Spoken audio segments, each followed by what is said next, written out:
Good morning, everybody, and welcome to our Smart Cities and Connected Communities Think Tank Fireside Chat this morning. I'm going to invite Linda Willard, our Think Tank Executive Director, to give a couple of words of welcome here. Thanks, Emma, and good morning, everyone. Thanks for being here. I know it's a busy time. And on behalf of the Denton Smart Cities and Connected Communities Think Tank, I would like to welcome everyone to today's Fireside Chat with Dr. Peter Fox Penner of the Brattle Group to discuss a recent study that he co-authored entitled Affordability Rates and Clean Capital Efficiency, a path for the power industry's turbulent next decade. And it addresses how expanding power needs can be met by improving energy capital efficiency. It's a truly important topic, so I'll be brief and just letting you know a little bit more about our think tank. Our Smart Cities think tank has grown to almost 800 members and 18 pillars. We host monthly virtual roundtables and fireside chats on a variety of key topics, and membership in our think tank is free. So we encourage you to join us as a panelist at one of our roundtables, contributor to our content, or as a regular part of our audience. And thanks again for being here today. Today's theme is indeed a critical one. The power industry faces skyrocketing demand, rising costs, and constrained supply. This report addresses what utilities can do to navigate these complexities and to mitigate rising costs. And with that, I turn it back over to Emma and Peter for our discussion. Thank you. Great. Thanks so much, Linda. So we're very excited to have with us today the renowned energy expert, economist, and engineer, Dr. Peter Fox Penner, who, together with his team at Brattle, has put together a terrific white paper on the challenges facing the energy industry and how to move forward, called Affordability, Rates, and Clean Capital Efficiency, a path for the power industry's turbulent next decade. And if anyone hasn't read that paper yet, we've put a link to it in the chat where you can download it and enjoy. Even trying to give a short summary of Peter's recognitions, publications, impressive roles, and expertise would take pretty much all of the time we have for today. So I am just going to say that when Peter talks, people listen. And we've all heard a lot in recent months about the unprecedented increase in demand for electricity and the challenges to meeting that need. And so I'm excited today to be able to discuss with Peter his take on where the industry is and the clean capital efficiency approach.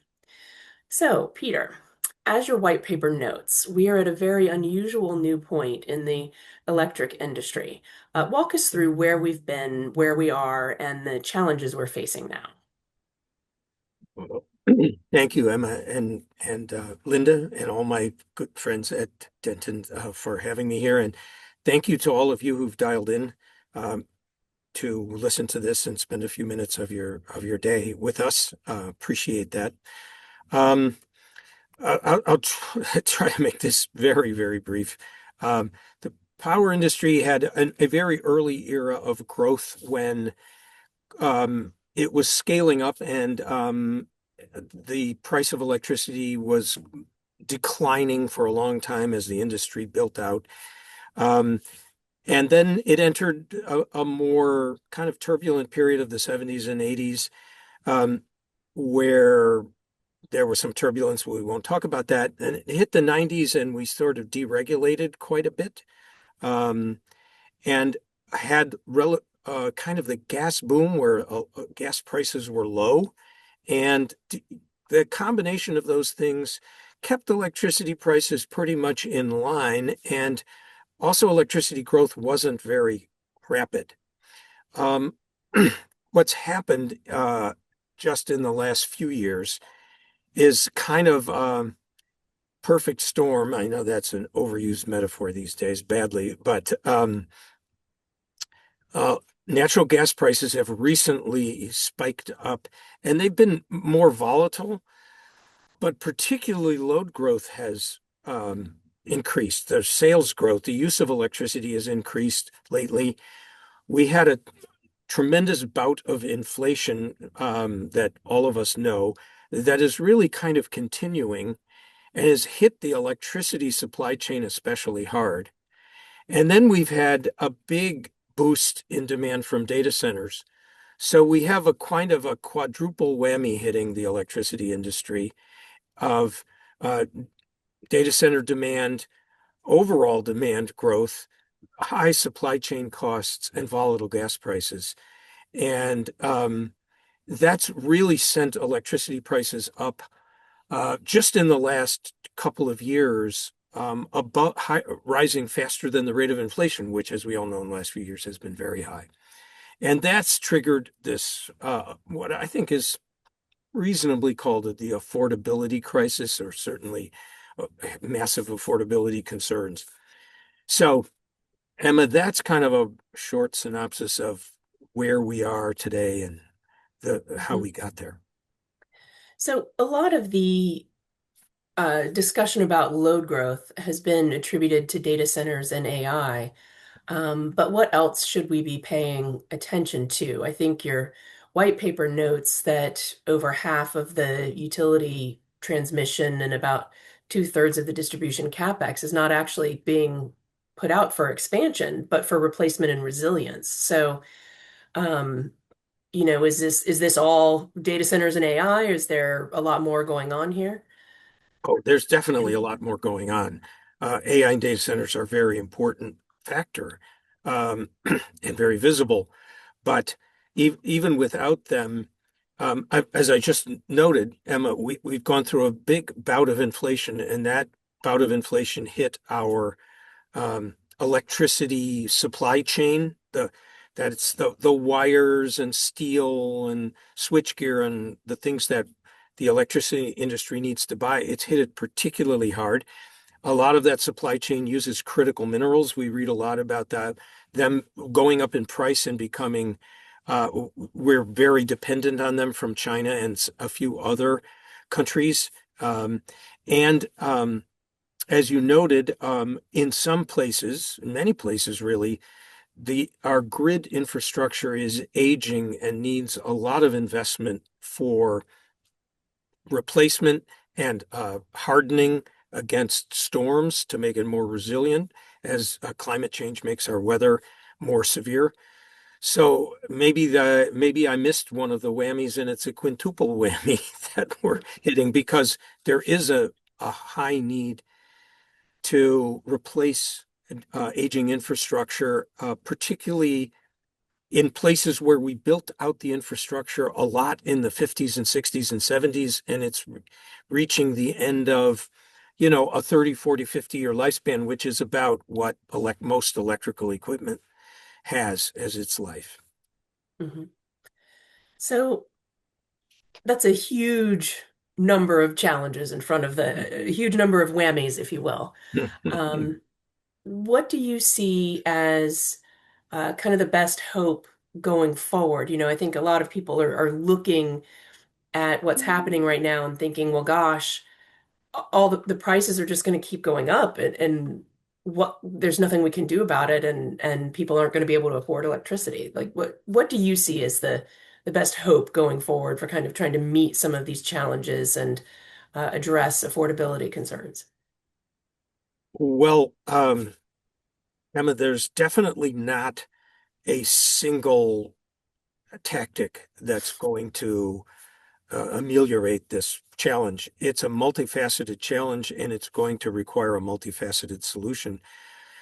The totality of things that can be done, sort of can be organized differently. And one way to bucket them is short-term things that can be done on short time frames relatively, and another bucket of long-term uh, improvements. And I'll say a few about both of them.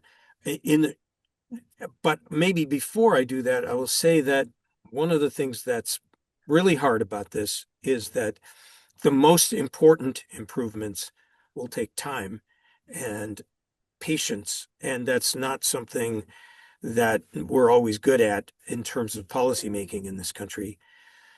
Some of the reasons we are in the challenge that we're in are because we have not attended to some challenges that we have known for a long time are there. So I really hope that the old statement, a crisis is a terrible thing to waste, that we don't focus only on short-term fixes that are important, but not the only thing we can be doing. So, what am I talking about? In the short term, um, there are a number of tools that can ease electricity price increases. I didn't say bring them down. I said ease them from going up.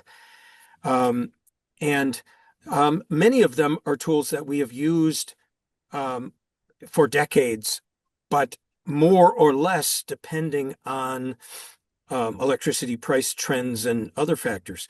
So energy efficiency programs have really actually diminished over the last decade or so, and really could be revived. And these things they are a win-win for customers and citizens in cities, in towns, because they lower bills, make homes healthier and more comfortable, and they lower the pressure on the whole electric system, lower the need for power, free up power for others who need it.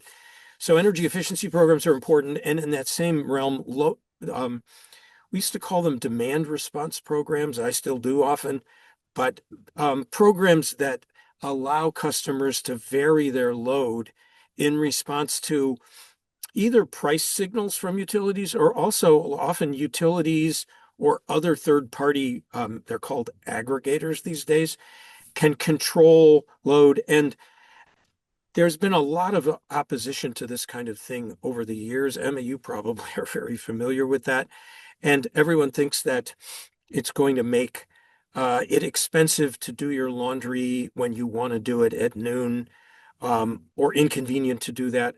But now the pricing approaches and the technologies are much, much better. And there's enormous ability to shape when you want to have things controlled and how much you want them controlled. We also have electric vehicles now and more electric heating that can be controlled and really reduce your bill without you really even noticing it. I have it at my house, and I can tell you, I've never noticed it.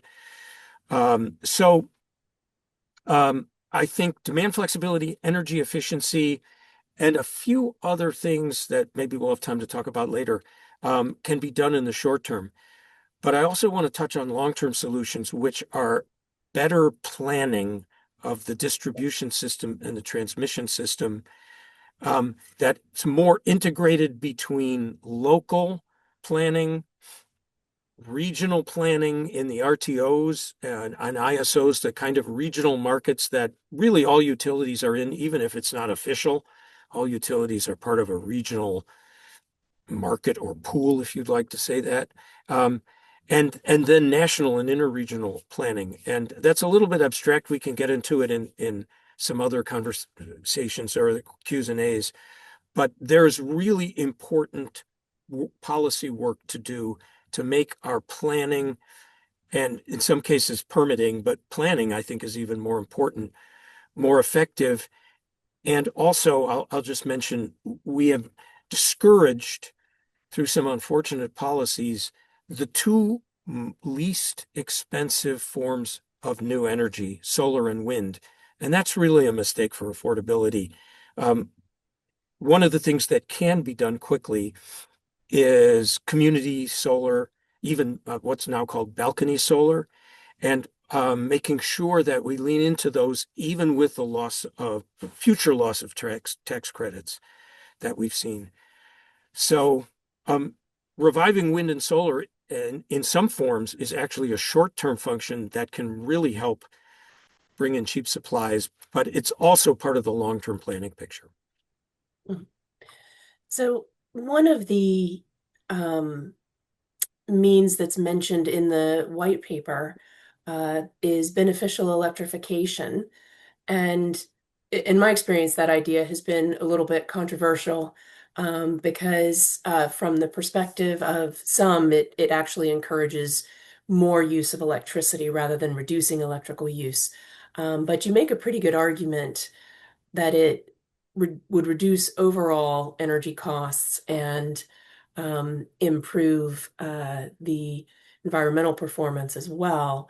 So I wanted to see if you could unpack a little bit what beneficial electrification is, what makes it beneficial, and how does it differ from traditional energy efficiency? Right.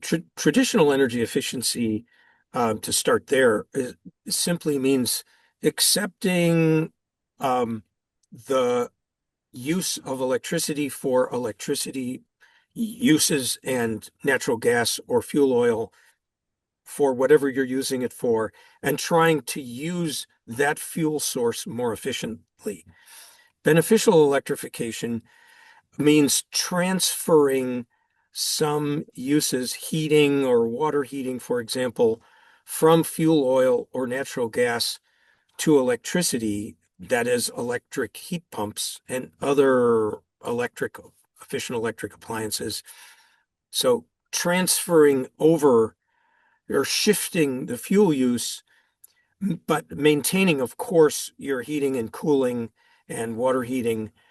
And what makes that beneficial is that in many homes, not all, but many homes, you can do that, lower your total energy bill. If you add up what you were paying for fuel, oil, and gas and what you're paying for electricity, and you make the shift, you're paying less in total out of your household budget.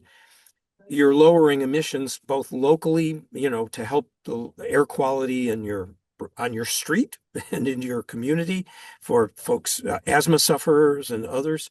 And you're also helping global climate change. Um, and so you kind of have a win-win situation where you're lowering consumer costs, making homes healthier, making the community healthier, making the climate better.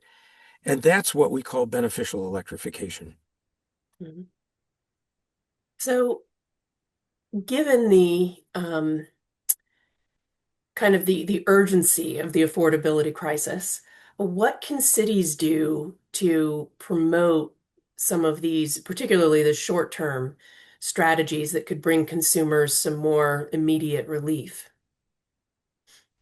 Well, each city has its own relations with its utility, whether it's a municipal utility or an investor-owned utility or something else. But whoever it is, certainly working with them intensively to look for energy efficiency program expansions, um, whether that's through the weatherization channel or through utility energy efficiency programs. Some cities have their own energy efficiency programs or use third-party administrators. Those demand response programs, looking for wind and solar purchase opportunities, whether it's creating community solar um, installations nearby or even inside the city limits, or making inexpensive wind and solar purchases on behalf of its citizens, beyond what's already being purchased. Um, those are the first things to look at. Beyond that, Emma, there there are a lot of city specific issues to take a look at. Each city has its own power supply arrangements, you might say. Maybe it's has contracts that are going to expire and they can or could be renegotiated, or certainly they need to plan out what their future supply is going to be, since prices are rising rapidly and new supplies are much more expensive. So there's a variety of explorations that are in the realm of planning for their power supplies and their relationship with their utility that I think all cities should look at. Mhm. So, you've mentioned some of the longer term changes that are needed, particularly towards planning. I mean, do we really need to be looking at kind of fundamental changes to how planning is done in the US or overhauling kind of the integrated resource plan process, which seems to vary fairly significantly state to state sometimes. Um, you've got a complex web of jurisdictional issues there, and who has authority over the distribution system versus the transmission system. Um, what kind of reforms do you think would be helpful here?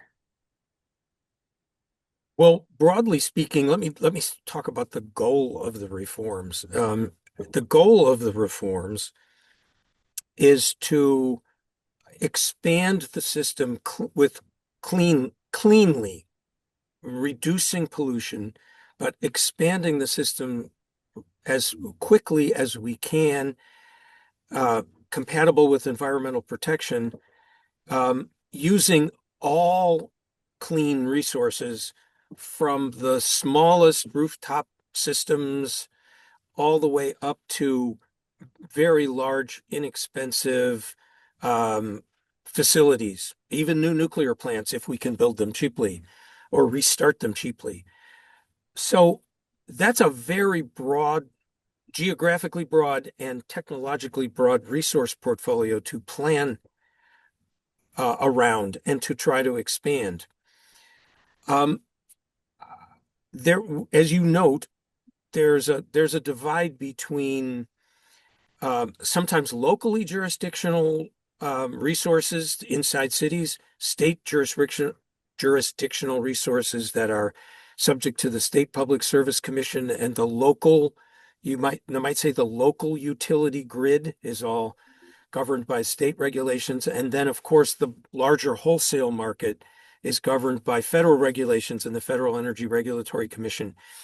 And the planning processes for each of those levels, if you will, they don't talk to each other very well.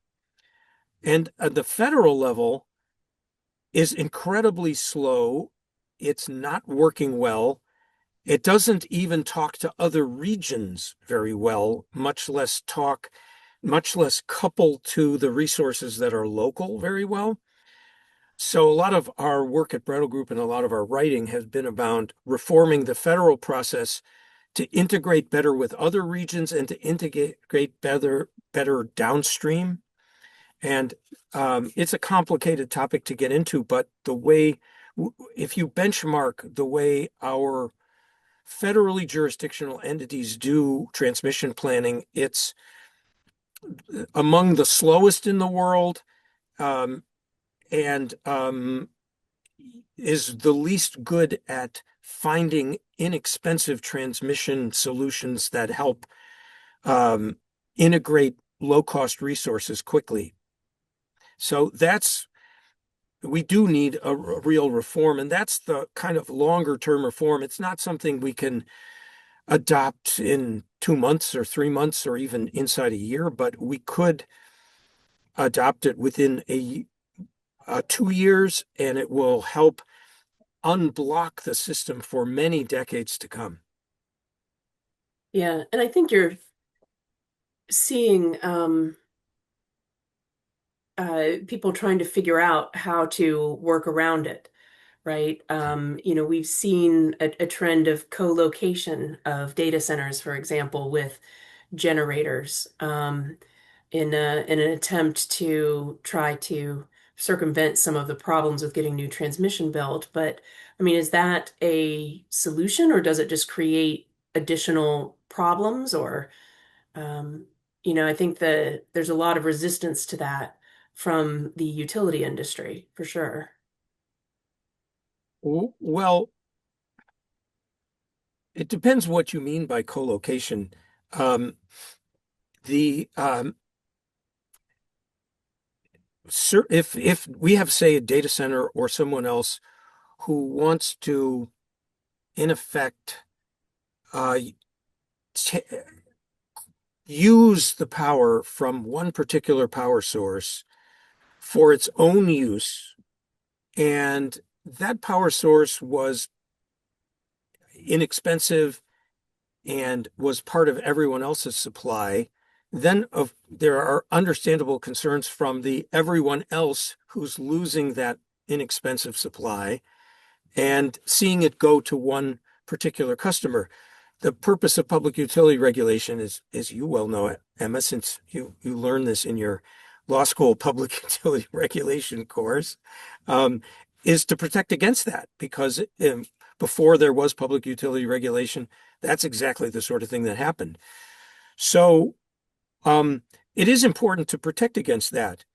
But does that mean there should be no behind the meter generation? No, it should just be done in an economically fair manner to everyone. But also, that's not going to solve the problems that I've been talking about of planning the system to expand cleanly and quickly. Um, we're not going to be able to put enough stuff behind the meter to remove the need to keep a integrated system with everyone connected to it that works for the vast majority of people. And so if some folks have stuff behind the meter, as long as it's fair, that's okay. But it's not, I don't think it's a substitute for adopting the other solutions that I've talked about, whether it's better, more demand response and energy efficiency or better planning.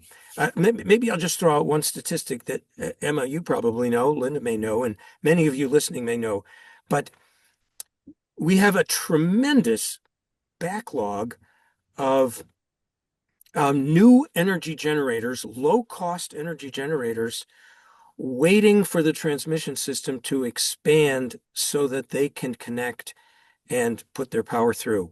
And that waiting list, if you will, it's called the queue in the electric business, has many projects on it that probably have requested service but aren't ever going to enter service.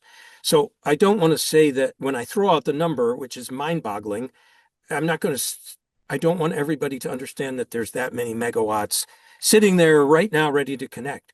But the total queue is 2 times as large as the total system that we have now. So, so even if there's a quarter of that we could expand, that would be a gigantic expansion of our system that would lower costs tremendously.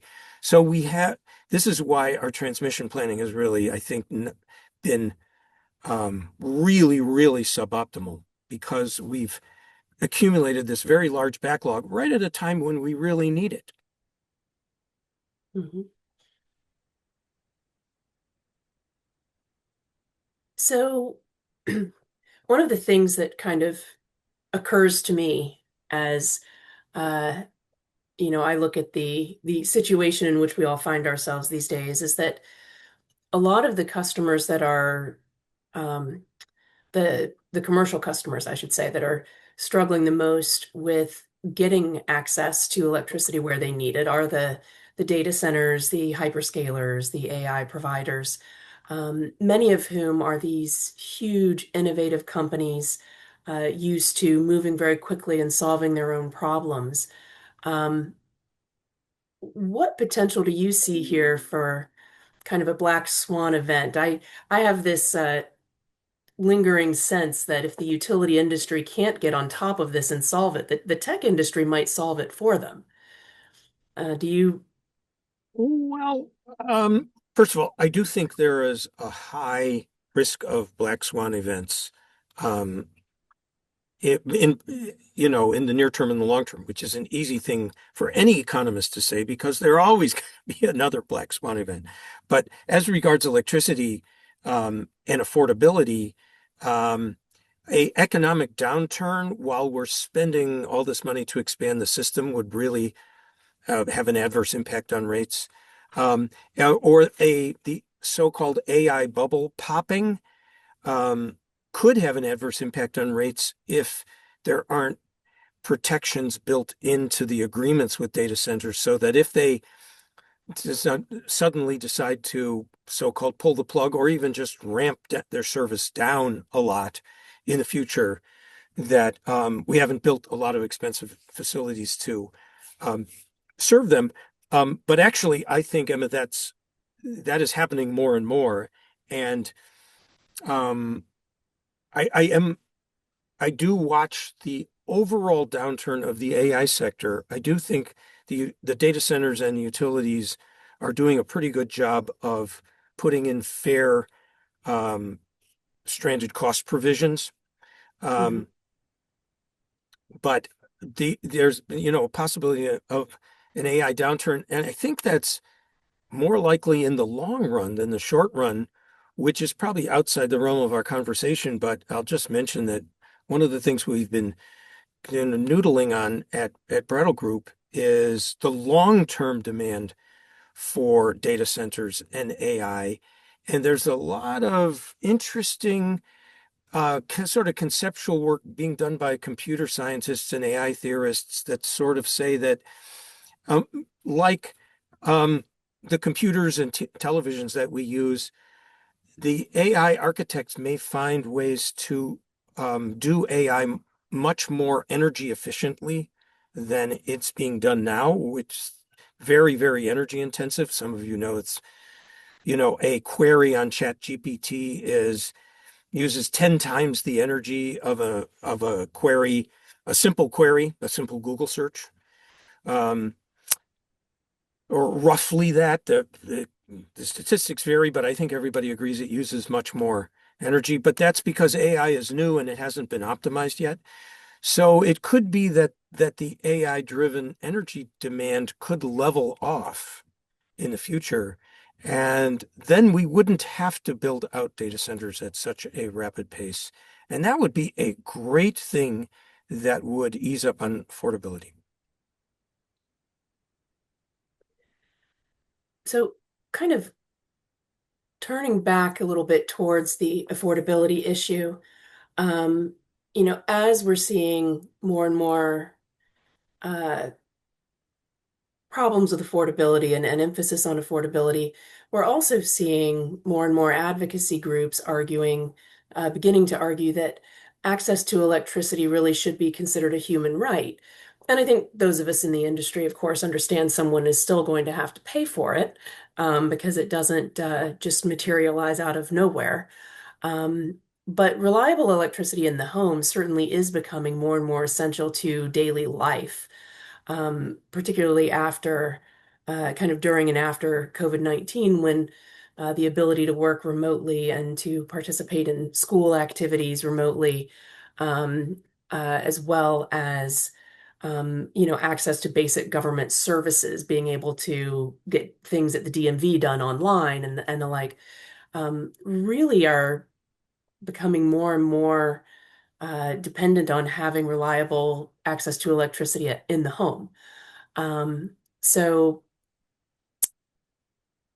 it's uh, where do we go in terms of how are we looking at electricity as a good, and kind of the need of people to have access to it and affordability. There's arguments that uh, there should be fewer utility disconnections or more limits on disconnections, and the like.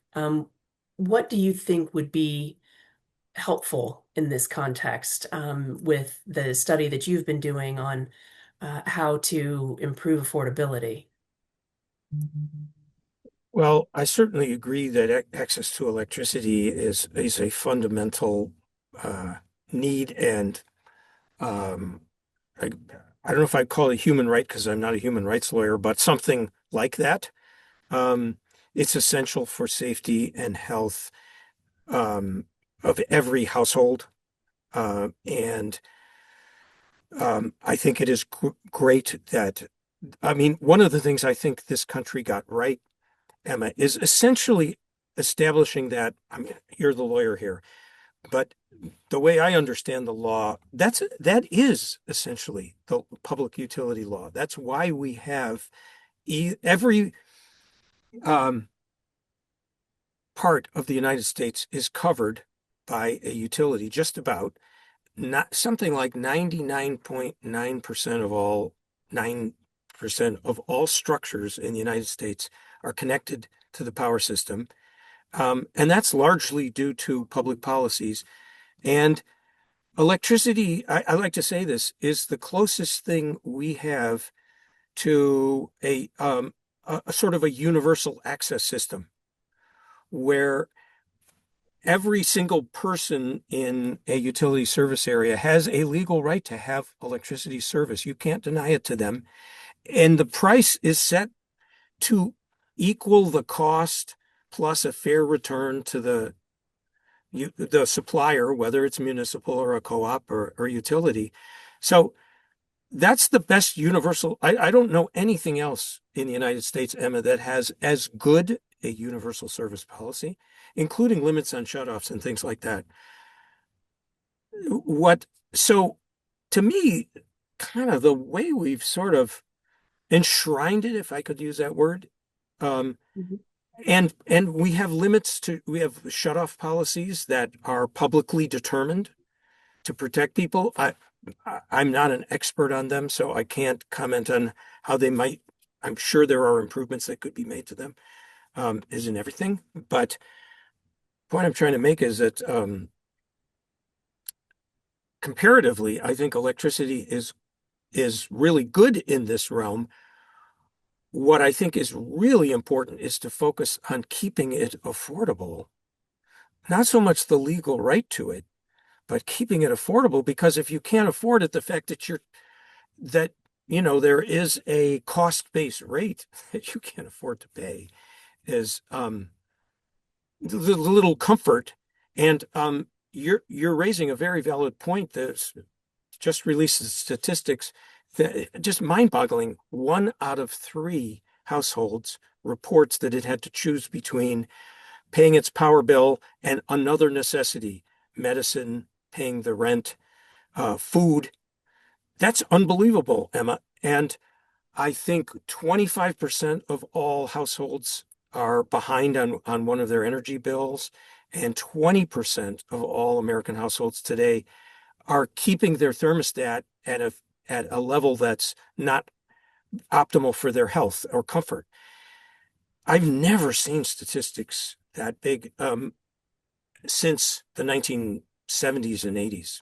So anyway, it's a challenge, but I think we need to affect affordability. And one other thing, I'm sorry to drone on like this. The problem is bigger than the electricity sector. We have income inequality and economic growth and wage growth that is really, really insufficient for the low end of the income distribution. Too much has gone to the high end of just income distribution. That problem can't be solved by electricity regulators and within the four corners of the electricity industry. So there is a bigger macroeconomic challenge, and that has to be part of it. Yeah, no, I think that's really a very important point.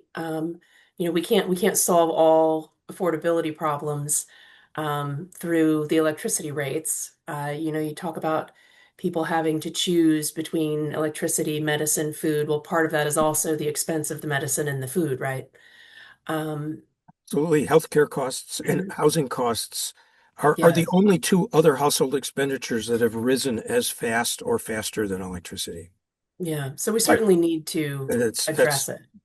yes, yes. But um, so, what are the kind of fundamental takeaways from the white paper that you want everyone to uh, take home with them today? Well, the fundamental takeaways are that to meet the affordability challenges, we should pursue a portfolio of solutions rather than assume that we can, quote unquote, build our way out of this with like large new power plants. Not that we don't need, we certainly need them, and we certainly need to expand the transmission system, but for all the reasons that I've explained, it's expensive and time consuming to try to expand large power plants and transmission these days. And we need to really focus on making that uh, faster and better. But as we do that, there's another set of solutions that should be looked at. And in the paper, I guess I put them in 5 or 6 categories. I mentioned energy efficiency, expansions, and demand flexibility. Mhm. Um, the other parts of the solutions that I urge people to look at are new technologies that you can add to the transmission and distribution system that control it more efficiently. These are high-tech digital technologies, and there's quite a few of them now. Um, that can expand the amount of power that you can put through transmission lines and distribution lines without having to spend a lot of money to actually build new towers and new lines and buy new transformers and things like that. And there's an acronym for these things called GETS, Grid Enhancing Technologies. And by the way, they also include new kinds of conductors that you can put on the same line. And these new conductors, just the new conductor itself, which doesn't take a long time to change the wire if you're not changing the towers, and you can get additional 30% of power through relatively cheap, relatively fast. So grid enhancing technologies are part of these short-term solutions. Um, and those are the main short-term solutions that I urge folks to look at more intensively. Mhm. Um, so let's see, what have we not gotten to yet in our conversation that you think is important here? I know we have talked about some of the sources of the pressures on the system and short and long term. How do we integrate all of these solutions? I know uh, it's a challenge there when the parts of the system aren't talking well together. Right. Well, integrated resource planning was a gigantic improvement. It was really the last big leap forward, or one of the last big leaps forward that the industry took. Um, and it made planning much better. Um, but it was the locus of the integrated resource plan. Some states do it on a statewide basis, but it isn't even always implemented that way.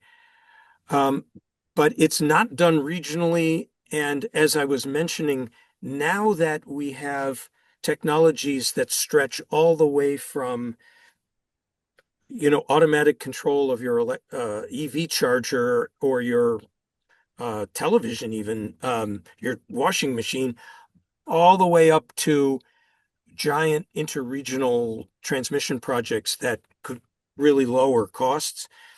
You have we need planning that recognizes those multiple scales and connects them and gets the best and cheapest from each of them, and also moves more quickly. So that's a big challenge, but it's important. Mhm. So we have about 15 minutes left, and I think if we have any Q&A from the audience, I would invite people to use that in the Q&A function in Zoom. If anyone has any questions Or for comments. We'd or comments. love to hear Yep. comments from you folks. Um, and while we are waiting to see what our audience comes up with, um, let's see.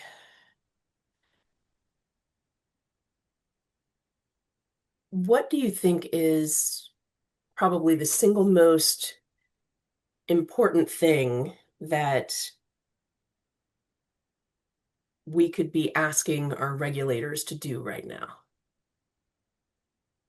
Well, if we're talking about state regulators, I don't want to say this is the single most important thing, but I would say that it is a under under recognized um, need in most states, and it goes along with my planning conversation. But one of the things I've learned at Brattle, and it's really, and consulting's wonderful because you keep learning things. You realize how much you don't know. But I've worked with a couple of utilities on planning how they're going to expand their local wires. That's the distribution system.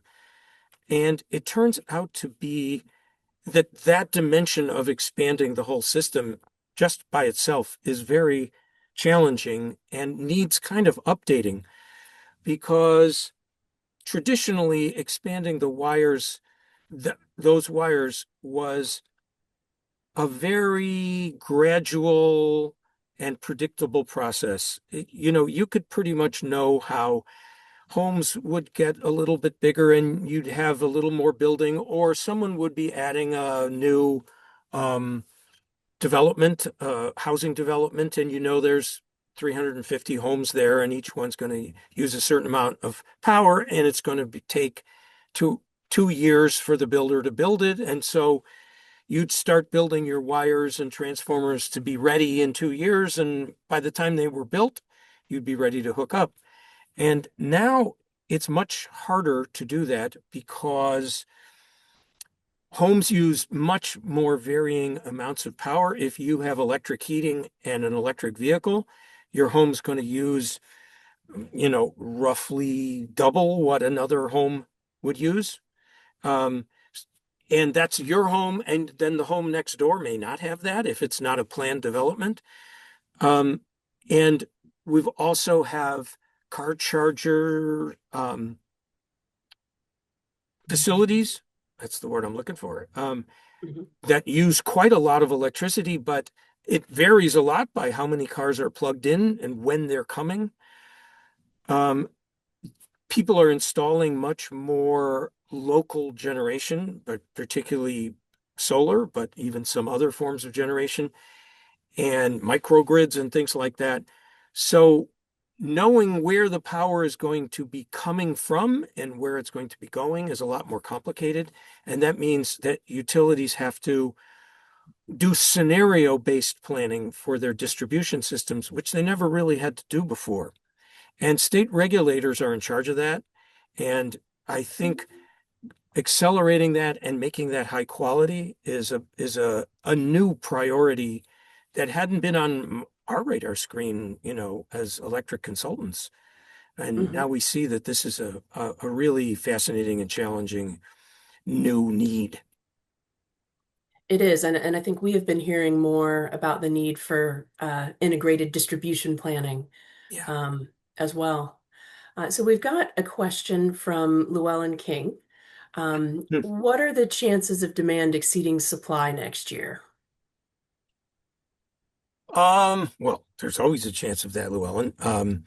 But I think what I interpret that to mean is like a serious imbalance between demand and supply. And I guess I don't think there's a high chance of it next year. Um, I don't think it's high, and in part it's because the way we run the system and connect loads, we sort of delay the connections until we have enough power. The scenario that I would worry about, um, and it is understandable to worry about, is if we have either a unusually super strong heat wave or cold wave, or God forbid, a cyber strike that knocks out a lot of power plants. Then, yeah, there's because the system is a little stretched, it's more vulnerable to a heat wave or a cold wave or perhaps a storm like Superstorm Sandy. So we have a higher vulnerability to those events. Yeah. And I know that the one of the drivers of the increasing costs is recovery from those type of events and damage done to Yes, the system in yeah, storms and the like. yes. Um, and we're seeing that go up. Do you think that is just due to kind of the increased intensity of storms, or is it related to the aging of the system, or has there been in some areas maybe a little neglect of storm on the storm hardening front? why are we seeing such kind of an increase in um, the resiliency costs of the system, if you will? Right. Well, I mean, first of all, you're right that distribution and transmission capital outlays going forward are something like two-thirds of all of the capital going into the electric system, which most people are surprised to hear. It's not the power plants. I mean, there's a lot of capital going into power plants, but even more is going into transmission and distribution. And you have correctly identified some of the reasons, but it's really all of the above. It's the fact that we do have aging infrastructure. A lot of the electricity system was built out in the 1950s, 60s, 70s, a little bit of the 80s, and a lot of the infrastructure that we put in has a natural life of somewhere between 30 and 60 years. So we're kind of running the first wave of big build out, which was when we electrified the country from the 40s to the 80s, is kind of wearing out. But in addition to that, what we need to protect the system against more severe weather, much of it triggered by climate change. So we need the so-called resilience or hardening investments, along with replacement of aging infrastructure. And then the third element, Emma, that's also significant here is inflation. And particularly, I think I mentioned this, the inflation in the supply chain for the materials that are unfortunately just the ones we need to buy, and also tariffs um, are hitting steel, copper, um, wire and cable, switchgear. All of the things that need to be replaced have gone up enormously in cost, more than consumer prices. I mean, we're all unhappy about our groceries, but if you have to buy transformers and switchgear, trust me, it's much worse than the increases, even that we've seen on consumer prices. And so all of that contributes to the affordability challenge and the cost of expanding and maintaining the grid. Mm. Yeah, it's definitely a challenging moment in time. Um, so we've got just about the last 5 minutes here. We're coming up on time. Any closing thoughts? I don't know. I think I've spoken enough, and I would just say that I will remind everyone there are short-term tactics that are important. There are important long-term tactics. A crisis is a terrible thing to waste. And there are many important dimensions of this that are larger than the electric industry, and the electric industry alone can't solve it.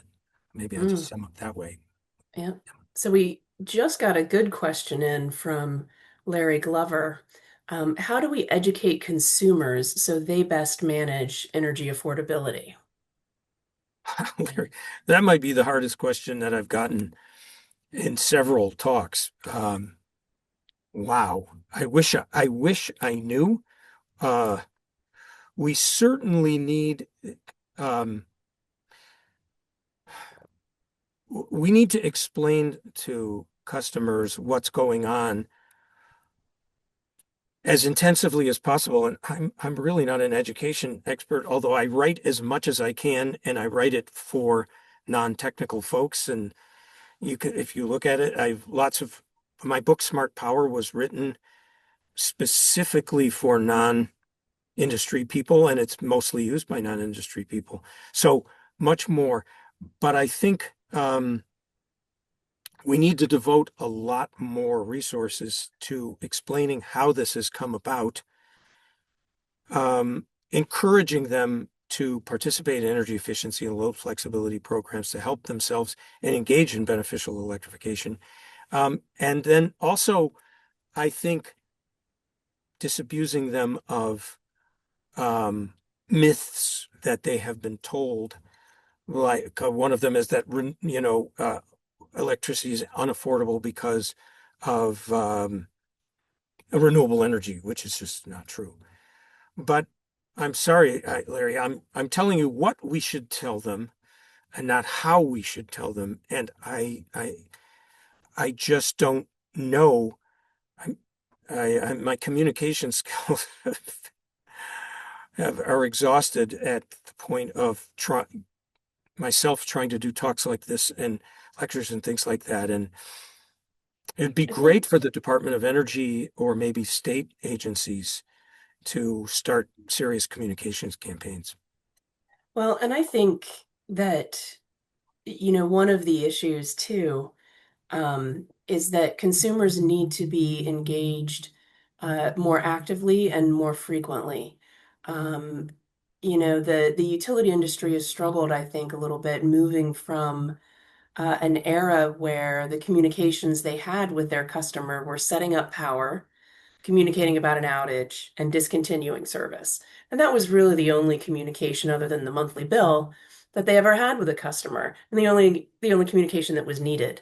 And now we have consumers who want to be much more proactive, and to figure out how to manage. And there's just not great channels of communication there.